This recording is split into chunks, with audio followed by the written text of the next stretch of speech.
Hello and welcome to another episode on Journey to Authenticity, a podcast helping you to become fully authentic on your journey to success. I'm your host, Braden Belknap. I'm a human just like you, striving to build my dream life, all while staying true to me. But what if you struggle with depression, anxiety, even suicidal thoughts? What if you struggle being authentic online? You're striving to build this personal brand, this company, and you're not really sure who or what to be. What if you struggle with debt as you're striving to succeed in business? That's exactly why we have Alex Urban coming on to today, as he's gone through it all. He's gone through the emotions, figuring out who he is. He's gone through the debts to now massively succeeding in business.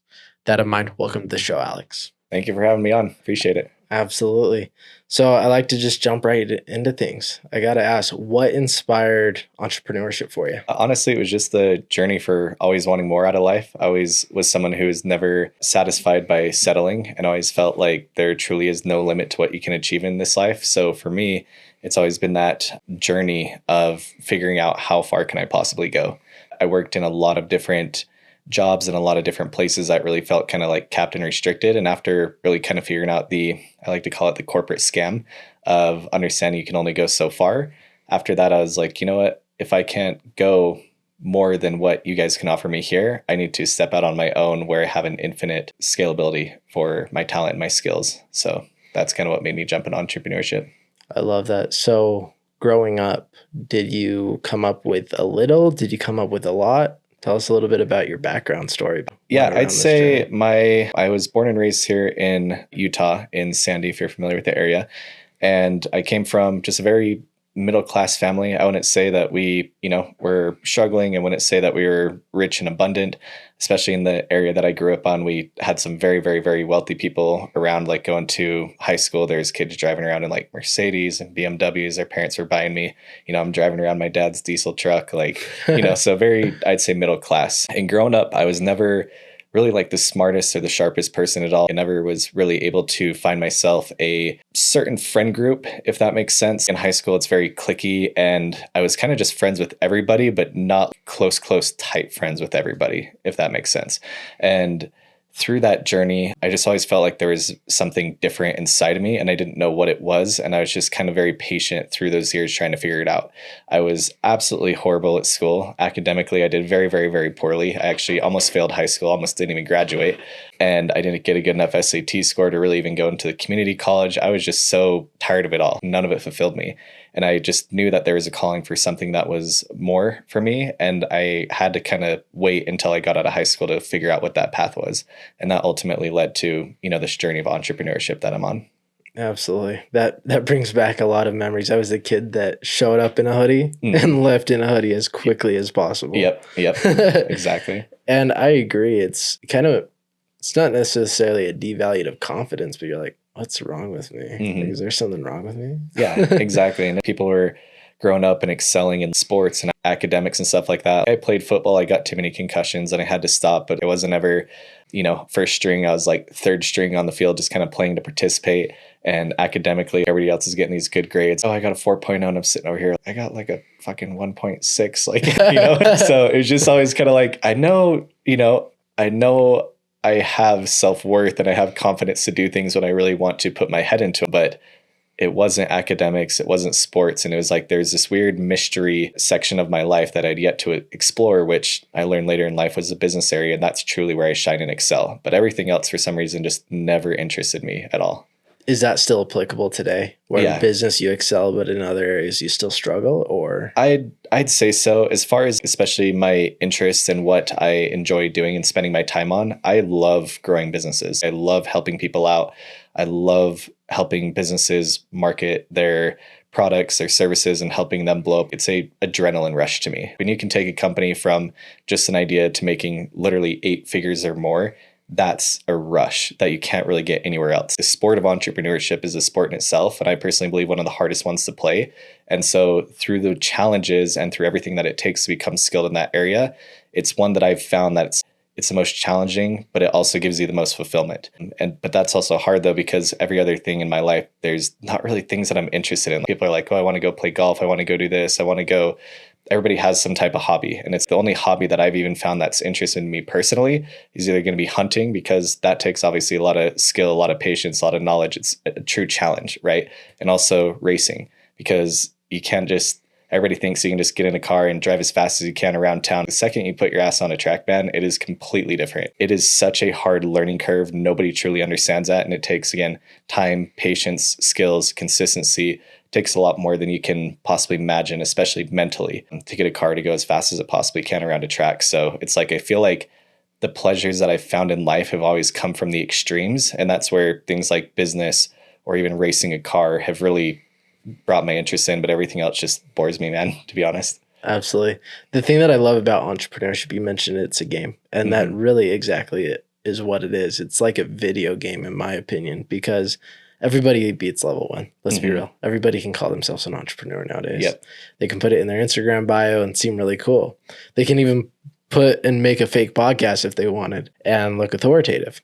Yep. But to get to level 2, 3, 4, 5, and so on and so forth, every level, people put down the remote and stop playing. Absolutely. And that's what I love, is that I know I have the grit to never give up. You talked a lot about this topic, even if last time I saw you. You talked about switching your mindset of what if this wall comes up? What if this challenge comes up? Will I quit? And switching that into even if. Even if this challenge comes up, I will continue. I would love for you to talk a little bit about that. Yeah, absolutely. I'm not sure where the saying or quote originated, but it's essentially believing in a faith-based belief rather than a fear-based belief. You know, it says faith says, or fear says, what if? Faith says, even if, right? And a lot of people live in that state of scarcity where they're like, oh, what if things go wrong? What if this doesn't go right? What if I fail? What if I lose all my money? And they're not truly believing and trusting in the divine source really pushing them to create something. If you truly have faith in yourself and you have confidence in yourself and you have trust in yourself, you will start reframing that in your mind. Even if I lose all of my money, I will still make this happen. Even if this doesn't work out, I will find something that will work. That's a much different mentality than the majority of people who are like, oh, what if I lose all my money? Oh, then I'm going to go homeless. I'm going to be broke. I'm going to go bankrupt, whatever it is, right? So even approaching business or entrepreneurship from a fear-based mindset, you're already losing from day one, period. So for me, I've never, ever had a point in my life where I thought, what if? It's always been an even if. There's been times in my life where I've had literally no money, tens of thousands of dollars worth of credit card debt. I didn't even know how to make my car payment. I didn't know how to pay rent. I didn't know how to do anything. But for some reason, that saying, is still in my head. Even if this doesn't work, I'm still going to figure out how to make this work, period. It was like Andy Frisella says, zero options mentality. And that's really what it was. It was like, I'm so deep in this rabbit hole. I'm so deep in this game at this point that I'm not going to play it safe and try and avoid the risk of failure. I'm just going to keep doubling down, because eventually doubling down is going to create a bigger payoff for me. And I truly think that that's a mindset that you need to excel in business. And if you don't have it, unfortunately, you just don't have it. But it's something that's required if you do want to be successful in any venture of entrepreneurship or business. Absolutely. So let's go back to those hard times, because you mentioned you never had thoughts of giving up. That's impressive. Yeah. Well, it's just, again, man, it's like, would you really go that far just to go that far? Or are you going to go that far and then just quit? Even if you're running a marathon, to give you an analogy, every single step you take, you're getting closer to the finish line. So if you dare to even start and you're a third of the way, 3/4 of the way, 7/8 of the way, are you really just going to quit then? Or are you just going to say, I'm already in this game. I'm going to go all in and actually accomplish what I said I was going to accomplish. Because if you don't, then you're going to face a dark side of the reality that's even worse. And that's that you can't trust yourself with your own word.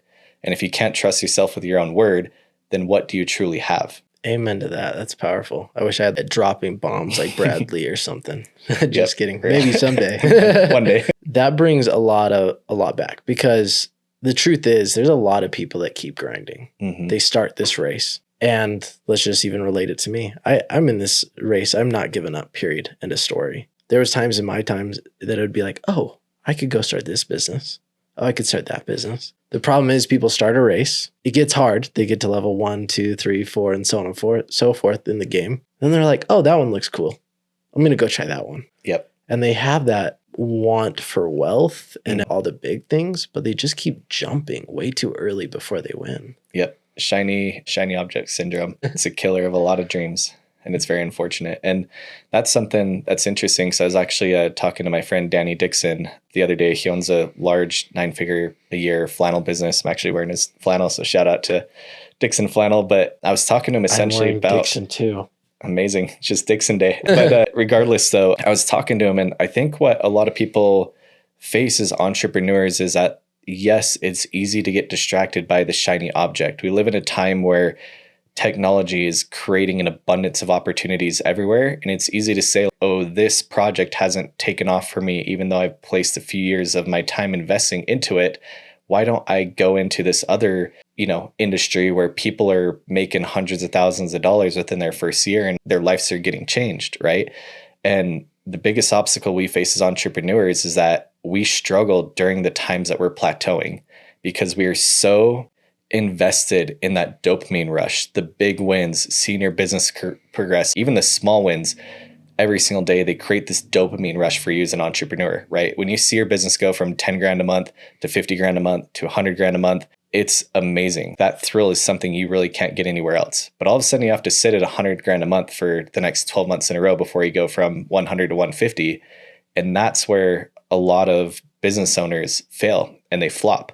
But the difference is that during that plateau time, the people who truly win and the people who truly make it big are the ones who are patient with that process, make it through that plateau, because on the other side of that plateau, that's where greatness is truly created from.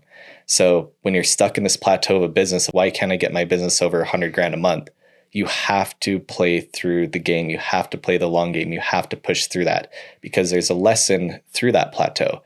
But also that patience is what's going to separate those who really want it from those who are just after it for the quick money and from those who are truly the greats. Absolutely. So through your time, well, again, let's take it back to the beginning. You mentioned there was times you were tens of thousands of dollars in debt. You were deep in the hole. A lot of entrepreneurs have that moment, right? Where they're like, oh, my life's so hard. I'm going to go start that business. Yep. What was that truly triggering point for you to say, I'm going to go to business? Honestly, I'm not quite sure when the exact moment was, because through my journey of entrepreneurship and working under a bunch of different mentors, working with a bunch of different companies, to me, I was always chasing and seeking knowledge and tools. And I always just thought internally, like, hey, if I have as many tools as I possibly can in my toolbox, eventually one of those tools is going to be what I need to make it big, right?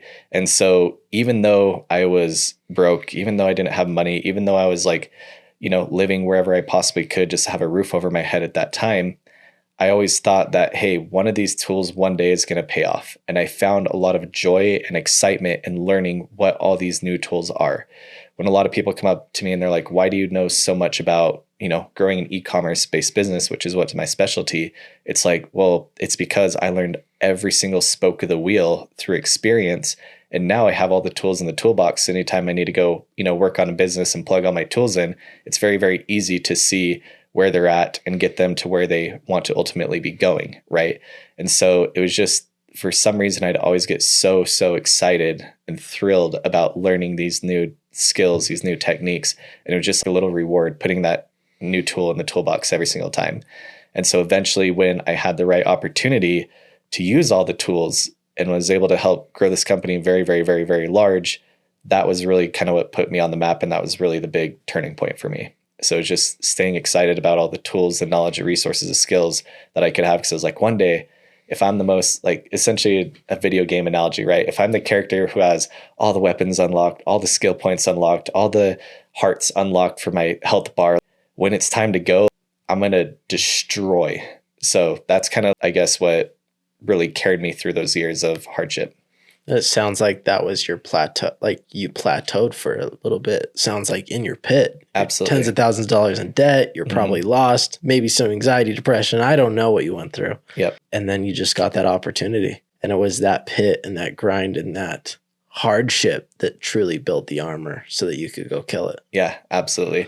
And that's something too, is like, if you're even starting into the entrepreneurship space, that's something you really need to take seriously. A lot of people, again, they get in and they get a broken heart from not being able to make all the money real quick. And to be honest with you, all these people who are making money very, very, very, very quick, it's because they had prior experience. They happened to be at the right time, the right place, have the right opportunity, plug that one tool that they had in, and it was able to compound and be big, right? But it's your average person, unfortunately, is just never going to see that luck. It's almost like winning the lottery, right? So you need to understand as an entrepreneur, you can only learn so much before you actually need to start executing and learn through your experience and learn through your actions. And a lot of time, the best way to do that is under a mentor. And unfortunately, mentors don't usually pay that much. It's because they're going to trade you a bunch of knowledge and they're going to require a bunch of your help. And usually there is some money exchange there. But for me, for the first 6 months I was working under a mentor, I wasn't getting paid anything. I remember I was living in Weston, Florida at the time.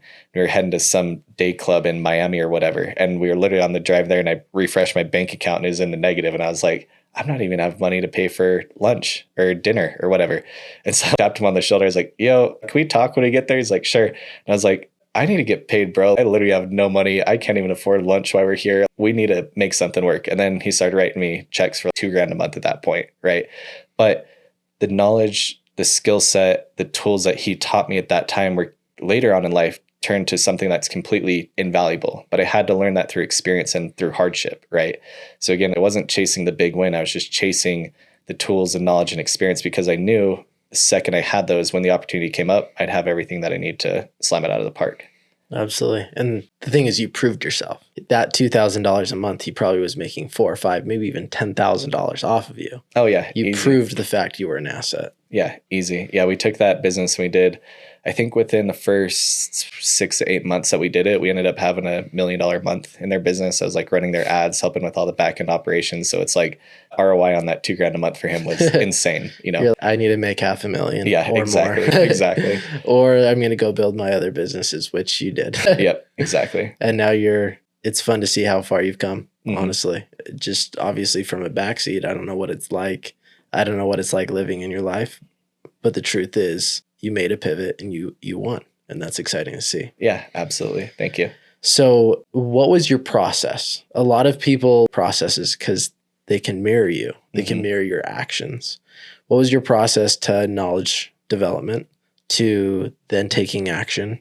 And how do you really compel yourself to know what to pursue? Does that make sense? That was a longer-winded question. To start out, we'll kind of break it down by question, right? So my process for consuming knowledge, to me, in the field that I'm in, specifically with digital marketing or internet marketing, whatever you want to call it, things move so incredibly fast that it's very hard to not only learn, but it's also very, very, very hard to keep up, right? And so many people are like, oh, what kind of books can I read? Who do you recommend that I learn from? And I'm like, for me, honestly, there's not been a single book that's been written on internet marketing that hasn't been outdated by the time that it's been published. Algorithms update, new features roll out. Like every book that's on Facebook ads or TikTok marketing or Google SEO, to me, some of them have some core fundamental skills, but a lot of them are just incredibly outdated at this point. The internet just moves so quick, right? So for me, the knowledge game just came from literally following a bunch of businesses online, following a bunch of CEOs online, following a bunch of internet marketers online, and literally just watching their process. Every time that they dropped a nugget, like, hey, here's how I sold this, I'd take notes. I'd reverse engineer it. Hey, here's how we scaled this company from X to Y. Here's how we leverage this new SMS marketing software. Here's how we leverage TikTok ads and TikTok's creator studio and affiliate program to do this. And it was like, I was just really just taking notes internally on all these different subjects and all these different matters, right? Now, as far as application goes, that's where working with and under a mentor for so long really, really, really helped me, right? So my earliest mentor early on, we were actually selling jewelry. It was a company called Pandora's Box. We were selling a bunch of jewelry. We were buying it for like $2 or $3 a piece and selling it for $30, $40 online. Margins were amazing, ridiculous, or jewelry is ridiculous. But working under this mentor, when I was learning all these different things, he gave me a playground to test, to try, to plug these things in, to see what worked, to see what didn't work. And so as great as it was to consume all this knowledge and have all these toolboxes, I really needed this playground that I could only get working under a mentor who trusted me and had the budget, the tools, the resources that I needed to plug all these things into to try them and see if they actually worked. And it was mutually beneficial because he was working in certain parts of the area and we needed new avenues of expanding our marketing. And so having me be that little experiment child, just trying all these new things on the back end, it really created a win-win situation for everybody around the table. So specifically in my case, again, this is where I come back to and why I'm such a proponent of working with mentors is that he gave me that arena, that playground to experiment in. So that's application of the knowledge, right? And then what was the third question? Just your process of determining when to acquire knowledge and when to take action. Yeah. I mean, honestly, taking action is number one and acquiring knowledge. I don't even think you can weigh those against each other because you need to just, especially in this day and age, you need both of them at all times, every second of the day, or you're just going to fall behind. There's someone out there at the end of the day who wants it more than you do. They want it way, way, way more than you do. So I kind of see it. And this is where, it becomes very, very stressful to be an entrepreneur. Not a lot of people can handle it. But I know that even right now, while I'm on a podcast, someone is out there sharpening their skills and working, the longer nights, the more earlier mornings, while I'm here getting ahead. And mentally in the back of my head, it's like that messes with you, man, because I'm like, how can I be that person who wants it more? And how can I acquire the knowledge and acquire the experience through action to get ahead of where they're at? Because people are it's a very competitive space and a very competitive field, but it's also a hard balance because if you go deep down the rabbit hole, it's like, where is that balance between taking care of yourself and then also winning the race? Absolutely. I love that you say that you can't compare the two because truthfully, I asked the question, but I agree with you 100% on that. I'll tell you why. A lot of the people that I coach, I do one-on-one coaching as well. They get stuck in a knowledge, in a consumer rabbit hole. They're like, I need to learn this. Oh, I learned this in this book, but it didn't go too deep. So I need to go buy a course on this and I need to do that. It's like, no. Yep. Read your book, take action. Even read a chapter or a paragraph, go take action. What I hear from you is to simply stay aware. You have to always be aware. And that's hard too. Even for me, that's why everybody preaches, hey, you need to read more, read more, read more, read more. To me, it's very, very hard to read. And even I found this when I did 75 hard is like, oh, you have to read 10 pages a day, right? And for me, it was like, if I found a nugget on page 1, that's usually when I just stop reading because I'm like, I want to take that and I want to run with it and I want to go plug it in and take action with it. Now, if I read 10 pages and I just so happen to find a nugget on every page, what's the only nugget that I'm actually going to remember? Probably the last one that I read. So now I just skipped over 9 things that could actually be very applicable, into my life and help give me an advantage. But it was because I was consistently consuming and I wasn't able to take action on the other 9. It's like, what could the outcome of my life look like if I actually took action on those? And so that's where it's hard for me where people are, I read a book a day. And I was like, okay, but how many nuggets do you actually remember? How many takeaways did you actually get from that book? Yeah, you may now know the entire story and what went on and everything like that. But for me, I can read a book. Literally the book I've probably read the most over and over and over again is Winning by Tim Grover. I kid you not, I've probably read that between 30 to 50 times. No joke, cover to cover. Every single time there's a new sentence, there's a new paragraph that I'm like, how did I miss this? So that's, again, when it comes to reading, I'm very kind of biased on it because I'm like, there's a certain time in your life when you need to hear certain messages and those certain messages will highlight themselves. And again, when you're reading, you can read the same book for your entire life and get brand new nuggets out of it every single day, just depending on where you're at. Absolutely. Well, to that, what I love about you is that bringing it back to awareness is you're aware of yourself and you're okay with that. You own who you are. And that's what this podcast is about, Journey to Authenticity. You have a choice to be your true authentic self now. And that's applicable to how you acquire knowledge, because we all acquire knowledge differently, and how you take action. Because again, we all take action differently. My time management skills probably look different than yours, and that's okay. We all need to lean into that. Okay, yeah, somebody out there is reading a book a day. Do you need to? We don't need to be in this comparison model of sense. So-and-so is doing that. I have to do it to be enough. Exactly. And that's what's beautiful with this experience we call life, right? There are literally infinite possibilities and infinite opportunities for you to chase and pursue. So what one person labels as right might not be right for you. What one person labels as wrong might not be considered wrong through your eyes, right? So again, it's all, for me, that discovery of self-awareness is really huge, especially when we're talking about just life and entrepreneurship, right? Because you have to do as much as you possibly can, but also understand that you can't do everything at all times. It's just not possible.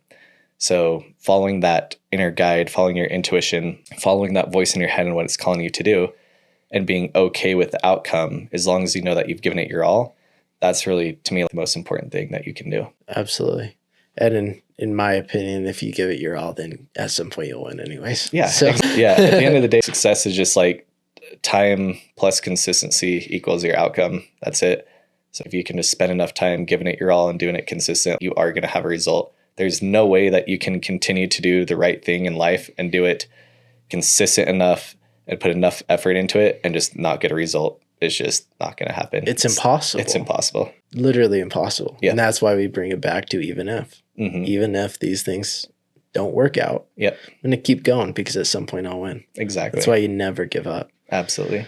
So to that point, let's bring it back to you. Did you ever struggle being yourself in business? Oh, always. Especially with social media, that's where a lot of people get hung up. I mean, I know every single person listening to this has met someone that they know online in person, and they're like, they're not the same person, right?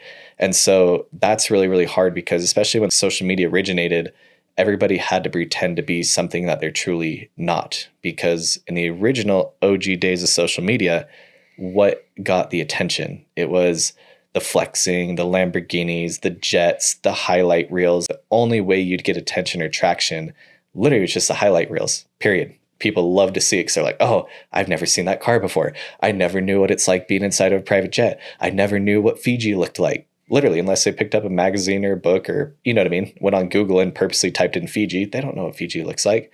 So originally, we stemmed from a place where we were already destroyed out the bat, right? Because people had to be inauthentic to gain traction.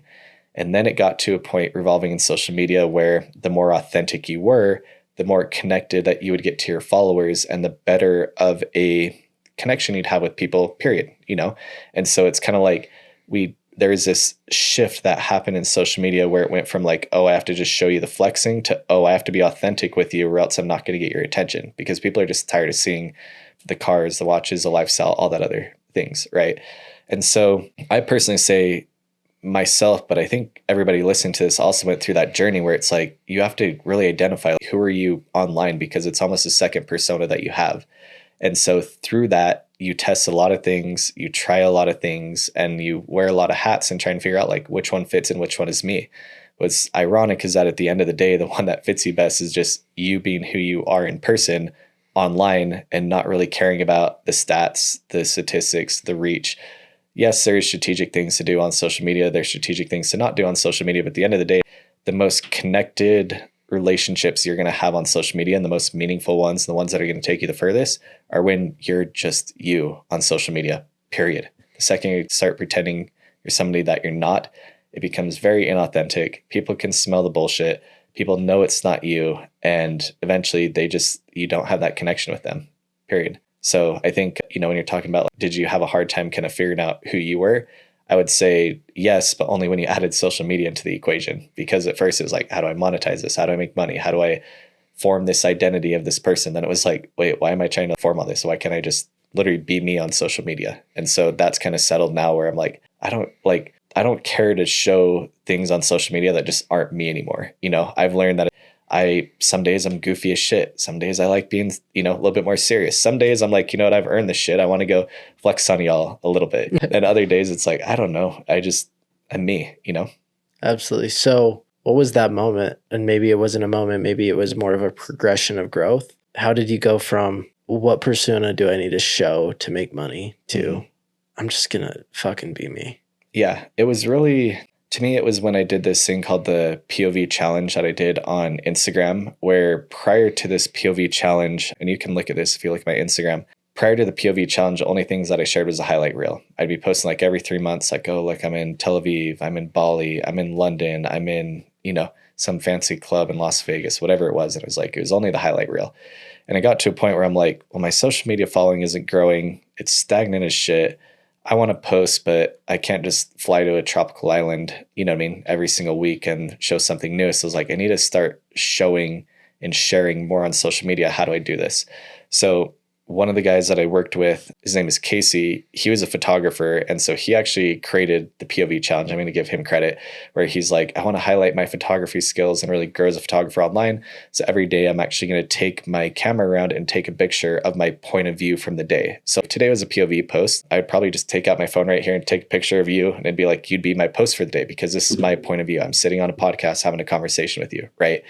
And the point of it was that no matter what happened during the day, I would take a picture and make a post.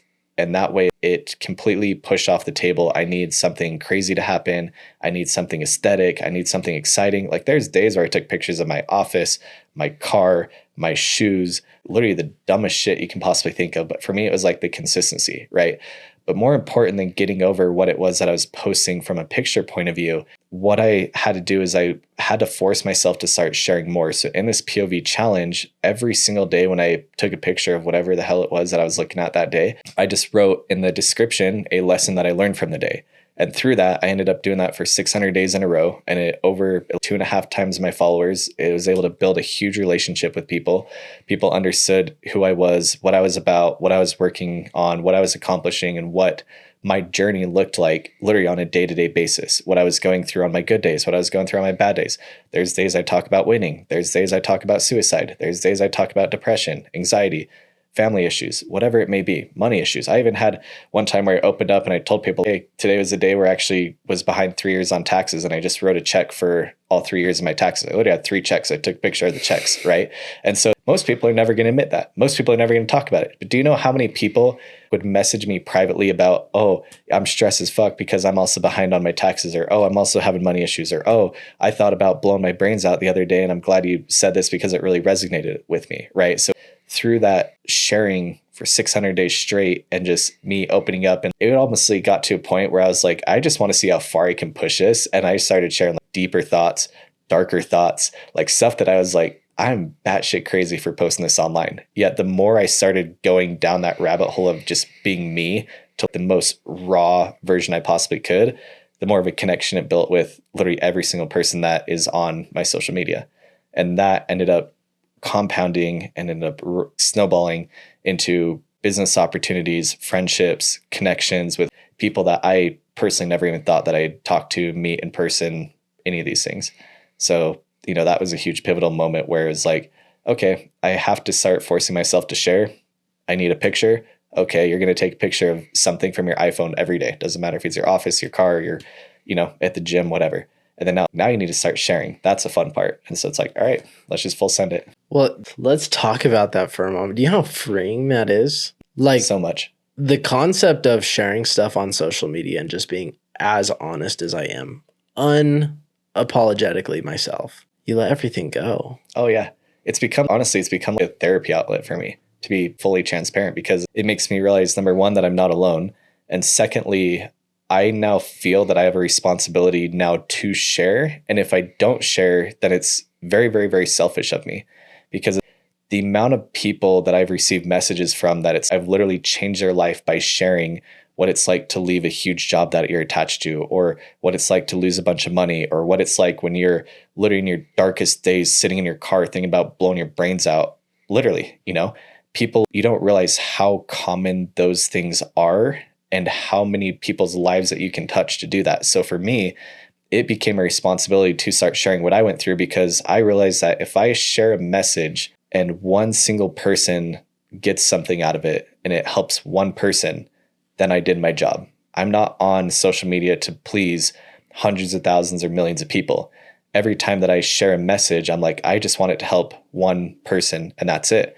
And after I stopped doing the POV challenge, I started posting a little bit less frequently, like a few times a week now, probably, but I'm on my stories consistently. And even last week I was going on a ramble. I was like, I'm in a very unstable place right now. I'm in this very uncomfortable state where I feel unsettled. I'm like, I don't know if I enjoy being home.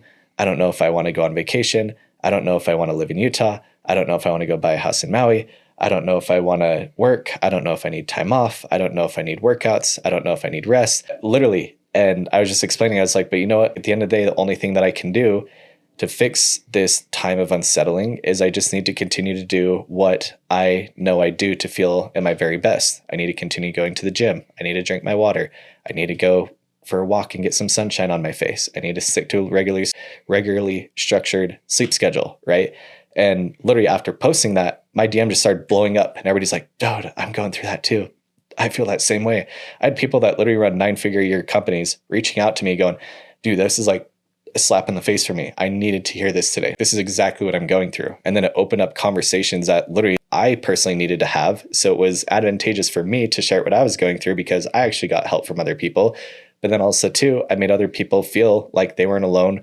They weren't crazy. And they literally reached out just being appreciative and, thankful for me taking the time to actually share that. And so you can't hold yourself back. It's so freeing to help others. And again, if you have a phone, if you have social media, it is your responsibility to help others. At the end of the day, that's all what it comes down to. And you're selfish if you're not being authentic and sharing with others. The greatest thing you can give people is yourself. And that starts with your story and your day-to-day life too, with being unapologetically you. Absolutely. And I will say that being unapologetically you starts in real life. And that's just the truth, right? There's a lot of the things that I share online. And when I first started, it was honestly kind of scary. Am I really going to say this on a podcast? Am I really going to say this on a post? Yep. You honestly need to go do the work in your own personal life. Go apologize. Yep. Go apologize to your mom. Did you do something? I don't care if you're a teenager and you did something wrong. Yep. If it's on your shoulders, go apologize so you can share it online. Yep. To make a mass impact. Yeah, absolutely. Go do the work in your internal life, then bring it and tell the story. Yeah. At the end of the day, the truth will set you free, but what will provide you abundance after that is now sharing your truth with the world. So, if you're not living your truth, if you're not sharing the truth, if you're not, again, living your truth, it's just going to compound into a lot of negative feelings, stress, anxiety, depression, suicidal thoughts. And the second I stopped bottling all these things up and started living my truth and sharing my truth, all those things just disappeared almost instantly. So when was the last time you contemplated suicide and had major depression? That was right before I left my last job, my last partnership job, for sure. Was that boiling up for a while, or was that more, it was a week, 2 weeks? I would say it compounded over months and months and months, to be honest with you. It really started stemming after a bad breakup relationship kind of went south, you know what I mean? And then after that, it was like money started getting tight. I started to feel like I was getting handcuffed with what I could and couldn't do. That at that time, the world was still in a whack place with COVID and everything else kind of going on. And then after that, I just decided to say, screw it. I went on a trip to Maui. And I remember I was sitting at the beach. I was just so happy. Honestly, took a little bit of mushrooms, sitting on the beach. And I was just like, I felt so present and so happy. And I just felt myself smiling from the inside out again, And at that point, I was like, I need to make a shift because I would literally rather go home and sell my place, sell my cars, my watches, my shoes, every materialistic thing that I bought that I thought would bring me happiness that actually truly didn't. I would rather sell all of that just to move out here so I could spend one more day watching the sun go down and just smiling straight up. And so at that point, that was a very pivotal point where I'm like, I can't go back home and continue to do what I needed to do, right? I forced myself to go on that trip because I was in such a dark place. At that point, I was like, what can I lose? You know what I mean? At that point it's like, I don't care if I'm going to miss a few days of work. I don't care if people are going to be pissed off that I'm going to leave. I don't care that I have obligations with family, friends, whatever. I'm like, I need this for me. Because if not, I know where it's going to go. And that just was not okay with me at that point. Absolutely. Do you feel you would have, this is just more out of curiosity than anything, do you feel like you would have had that same realization if you didn't take the mushrooms? Probably not, to be honest with you. I'm a huge proponent in plant medicine and especially mushrooms. I feel like they've done incredible works for me. In the past, I used to take a ton of stimulants, a ton of Adderall, a ton of ADHD medication. My brain just always felt wired consistently. And to be honest, after I got off that and I started microdosing on mushrooms, that actually alleviated all of that for me. And it was interesting because as taking that, it helped with my depression, it helped with my anxiety, it helped me feel more grounded, it helped me feel more creative, more inspired, more mentally sharp. And it's interesting that that all came and eliminated all the withdrawal effects from taking ADHD medication, all from a little piece of fungus that grows in the ground, right? And so for me, when I go out into nature and I want to connect, I'll just take a little bit, not enough to start tripping and seeing shit. A lot of people have this connotation around mushrooms that the second you take it, you're going to start seeing dragons and fairies flying and all this other voodoo stuff, right? It's really not. If you take a microdose of mushrooms, a lot of people have questions about them, but when I take a microdose of mushrooms, the only thing that you should feel is that you got a good night's worth of sleep and you just woke up in a good mood, and that's it. So having that experience, but also when you're in Maui is actually the heart chakra of the world. So there's this very strong and powerful energy there as well. And obviously when you're on the beach, you're grounded and connected to the earth, especially with the ocean, the waves, and all the energetical beliefs that are around that. So you kind of mix all those formulas together and you're just sitting there, you're just so present, you're so at peace, it's quiet there. And again, I feel like that really brought me to a state of awareness and consciousness that I could actually think clear and make a decision, right? So if I was inhibited by drinking and I was sitting on the beach drunk, I probably would have not made a good decision, right? I probably would have made a different decision other than that, or justified why going back and doing what I was continuing to do is okay, right? But I feel like that just all the moments, all the stars aligned correctly. And that's, what brought me to making the decision that ended up being one of the best decisions I ever made. Yeah. And it brings back the theme of staying aware, staying aware and being true to you. Yep. And the moment that you cut out the distractions, all the bullshit from your life of the things that people or society have told you to be and what to do, what was okay versus not okay, and you cut that out and you just simply listened to yourself and connected with your roots. Yep, absolutely. You decided to be yourself. And yeah. You came back and made a change. Exactly. And I think that for so long for me was something that I resisted, was listening to that internal voice, right? Depending on where your belief set's at, I believe no matter what, there's a higher power, right? People label it as God, they label it as the universe, they label it as whatever mystical being that they believe in, right? But to me, this higher calling, I call it God. Other people may label it different, right? But there's a voice in your head that's telling you what you need to do and what path you need to take in life. And there's a lot of times where it makes no sense at all. In fact, you hear that voice and you probably hear it in your head repeating itself for months and months and months. And you're like, bro, you're batshit crazy. That makes zero sense. Why would you do that? That's the stupidest thing in the world. But the ironic part is that the more you resist it, the more you're delaying being on the path that you're ultimately meant to be on, right? So when I had this voice in my head that was like, Alex, you don't really want to be working at that job anymore. You want to do something else. I was like, bro, that's ridiculous. I'm working with amazing people, incredible people. We built a brand that's literally, you couldn't leave the house without seeing one of our, pieces of apparel out in the wild, as I call it. It came with experiences like flying around in jets, driving around in Lambos, being out at the racetrack, doing all these cool things, right? And it's like, why would you leave that?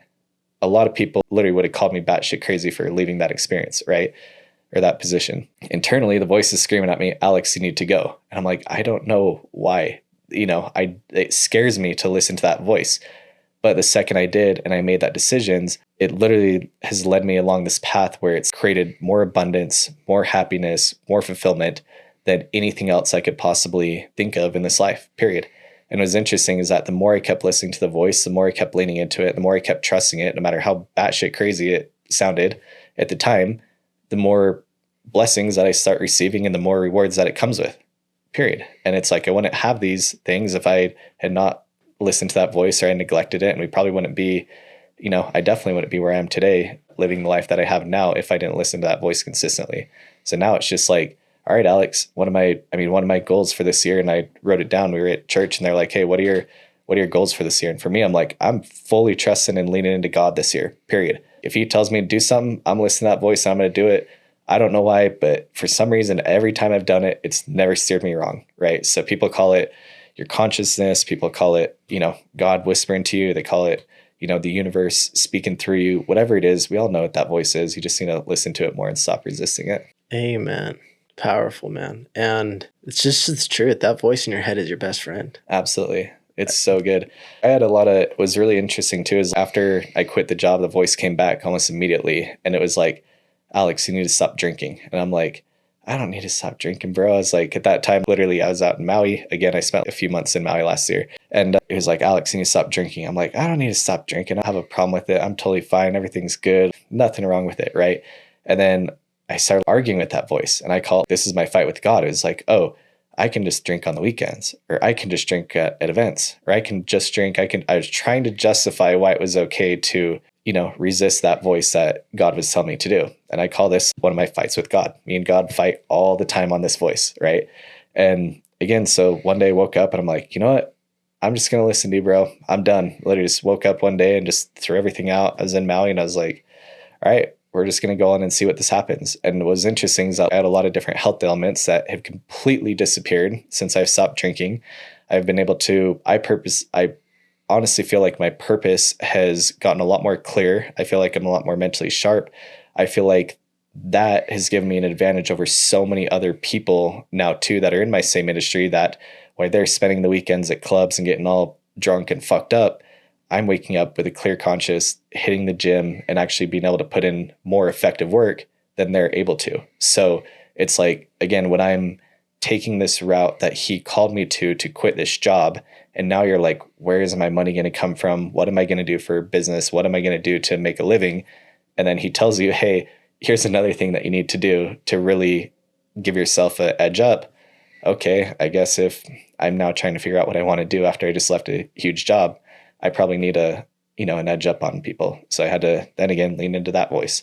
And it's weird now, and literally in this time exactly as we're recording this podcast, now that voice is like, Alex, you need to go try a carnivore diet for a little bit. I don't know why, I don't know what, but it's signs that keep popping up, information that keeps popping up, a lot of things that are going on with my life personally that God's just screaming at me. And again, even right now in this exact time, I'm in a fight with God about this. And I'm like, I don't know if this diet's going to cure a lot of things that I'm going through right now. I don't know if it's going to, again, give me that level or that edge up with mental clarity, energy, every other benefit that comes with it. I don't know what it's going to lead to. But again, even right now, I'm just being open and honest.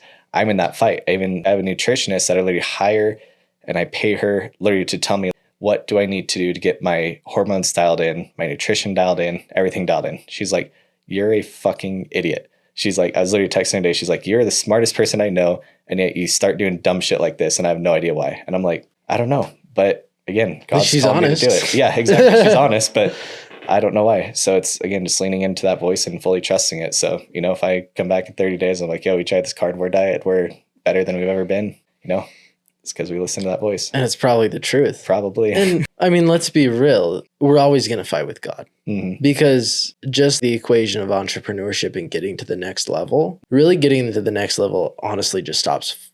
It's ultimately just stopping your fight with God and just listening. Yep. If we just stopped fighting it, then we would get to where we needed to be. Yep. Because your voice is telling you. When I started coaching, it's like, who the hell are you to coach? Yep. What results do you have? All I had was my story. But then I coached one person, and then second, and then all of a sudden 10 and 20. And they got these amazing results from feeling like they couldn't be themselves with their parents, telling their parents who they really wanted to be, and then going living their life. That's rewarding, seeing somebody win. Now I don't have that voice anymore, but now I have another voice. Yep. And I'm going to go through the same thing, that fight with God, as you call it. Yep. And for you guys listening, if you just keep fighting with God, it's better to fight with God than not listen to him at all. Exactly. Lean into that, fight with him. He's going to win. Let's just be real. Always. But you will get to that next level if you just keep moving forward. Yep, exactly.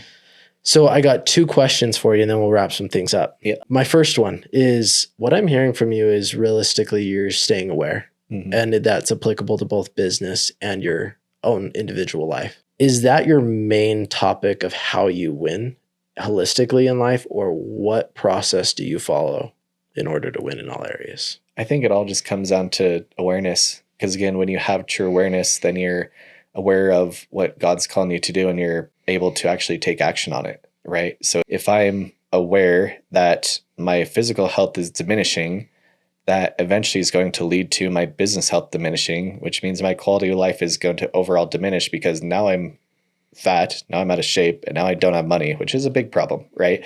So if I'm self-aware that my health is diminishing, then it's like, okay, I need to attack this at the core root. I need to focus on my health. And then what's interesting is that the second I start focusing on my health, my business starts doing better. I start making more money, start having better relationships. Everything in my life starts getting better, right? So, and no matter what angle you look at that in, you will find that having that level of self-awareness is going to ultimately lead you to where you want to be, right? So I truly believe that that is that key or secret to success, whatever you want to call it. I don't think there's any secrets because we all know what we need to do to be successful in all areas of life. But I guess that does stem from the core root of just being aware of what it is that you need to do. I love that.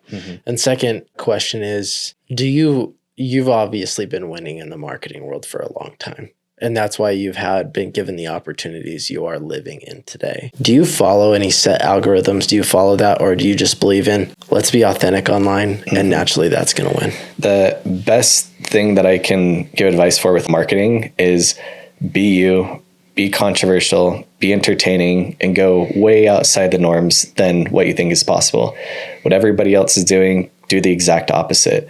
Especially in the marketing world that we live in today, like the marketing that I do for some companies, people are like, oh, why do you do that stuff? I'm like, because it fucking crushes it. Specifically because it's not what other people are doing, period. To give you an example, there's one of the companies that I'm working with right now. They sell mushroom grow kits in a bag, which are essentially, it's literally a bag of dirt. And then you buy some mushroom spores, you inject it in there, you can grow your own mushrooms at home, right?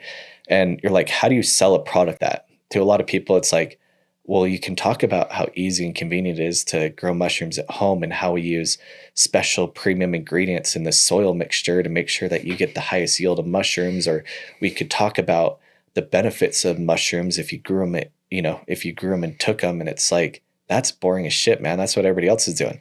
So I literally went with my content guy, went on Amazon and bought this big inflatable mushroom costume. No joke. And what's interesting is that at the time, like, their CPA's cost per acquisition was decent. Their return on ad spend was decent. It wasn't something that they were thriving and making a lot of money with, but it was something that they could tolerate to grow a customer list bigger and eventually make money on the back end, right? Now, fast forward to this time, and we created this video, and I kid you not, I'm dressed up in this mushroom costume. My business partner and friend, Casey, he comes walking down the stairs, and it's looking like I'm in the living room. Literally, he catches me from behind looking like I'm jacking off in this mushroom costume. He acts like he's all caught off guard. He's like, oh, what's going on? And I turn around and I have the grow kit in my hand and then the mushroom spore, syringe in the other one. And I'm like, bro, I'm just trying to, inject my mushrooms into this all-in-one grow kit in a bag from mushroomsupplies.com. And he's like, I'm like, what? And he's like, that's gross, bro. Why do you got to do it here? And I'm like, well, they told me that I could grow mushrooms from the privacy and convenience of my own home. So like, it's kind of weird that you're walking in on me growing my mushrooms, man. And it's this funny little skit, right? And it's like, from a marketing perspective, like that video has gone on to literally double the return on their ad spend, cut the cost of acquisition of customers in half. And it's going on to be a huge revenue driver for the company, right? Now, in any professional setting, any professional marketplace, you could sit down and pitch that idea around a board of executives and they'd be like, that is the dumbest shit in the world. I don't want to have my company being known for some dude jacking off or looking like he's jacking off in a mushroom costume he bought off Amazon for $40 online. That's ridiculous. We need to show quality. We need to show professionalism. We need to show blah, blah, blah. It's like, that's not the world that we stand out in today, period. So the more not just authentic you can be, but the more controversial you can be, the better, right? This year in the Super Bowl, there's one commercial that I remember, and it's the only commercial that I remember out of all of them. All these companies spent hundreds of millions of dollars on these commercials. You know what the one is that I remember? Kanye West pulls out his phone, does a selfie video. Hey guys, we're having a sale on Yeezy, biggest sale of the year. Go to Yeezy.com. He's just in the back of a Uber, literally doing a selfie video. How controversial is that compared to every other company that's spending tens, if not hundreds of millions of dollars into this high-end production, the perfect script, the perfect call to action, the perfect memorable moment, yet homie pulls out his phone, which everybody has, in the back of an Uber, or he's probably getting driven around some Maybach or whatever, right? Doesn't have any lighting, doesn't have any script, off the cuff, as stupid as you possibly can be, yet that ended up generating I think there's an article that did like 20 million in sales or something like that. Don't quote me on it. Don't know off the top of my head. But it was some ridiculous amount of sales, right? So from a marketing perspective, outside of being authentic, you got to be controversial. You got to be entertaining. You got to catch people off guard, period. Or you're not going to get the attention your brand deserves. There will hit a point where you're doing, 8-9 figures a year where you do need to be a little bit more professional. You need to be a little bit more dialed in. You need to have actual advertising budget for awareness. But if you're below 10 million a year, man, you need to get creative as you possibly can. You need to be as controversial as you possibly can. Once you have, once you're doing at least 10 million a year, then we can have a different conversation about how you're running your marketing. But that area is really what I specialize in, is right in that, let's just say $1 million to $10 million a year range brands, then growing them from there. Well, you've been doing a good damn job, man. Thank Especially you. with those Appreciate mushrooms. it. You keep retargeting me, so Yeah. I'm going to buy that sometime soon. Yeah, love it. I could talk to you all day, man. Obviously, you're a powerhouse. You bring a lot of good in the world. You share your story, and I simply align with your values, and I know the audience is going to. With that in mind, is there anything that me and my audience can be doing to support you? Not much, man. Just keep winning, man. That's all I ask from people, is like, do your best, try your best, and operate out of pure and honest intentions, and that's it. If everybody in this world can be their own little light that's shining as bright as possible, it's going to make this world a better place. So that's all I ask, is just, again, be yourself, be you. Don't be afraid to share. Shine your light as bright as possible. Operate with honesty and integrity, and that's all you can really do in this world. Absolutely. So last question is, what is your definition of an authentic life to you? Authentic life is one that that's a great question. First thing that comes to mind is one that you're just trying not to be something that you're not. I know me personally, I'm not the funniest dude online. I have a really quirky and dark sense of humor, right? So when I try and be funny for an audience that has like PG humor, it doesn't come out right at all. Yeah, right? But when I'm like me and I'm sharing like some dark jokes, I'm sharing some stuff that's like funny to me, that's what's authentic, right? So it's like, stop trying to, you become inauthentic the second you start trying to please everybody. So just please yourself with how you would come out if we're having a conversation together, or you're having a conversation with your best friend, your family. The more that you can be that person online, the better. The second you take one step in the direction of trying to please everybody, you're going to completely destroy that that authenticity you're trying to build. Love it, man. Anything else you want to share with the audience today? That's it. I appreciate you having me on. Thank you so much for listening to the Journey to Authenticity podcast. If you found value today, go ahead and subscribe and leave a review. This helps me get the most high quality guests that allows me to keep building the most high quality content. Also, why I have you here. I know why you run the Journey to Authenticity podcast just as well as you know. Although, if you have an event, if you have your own podcast, if you have a company with 5+ employees and you need a message to convey true action and impact, go ahead and go to bradenbelknap.com or the link below and request for me to come speak to your audience. Have a good one, everybody.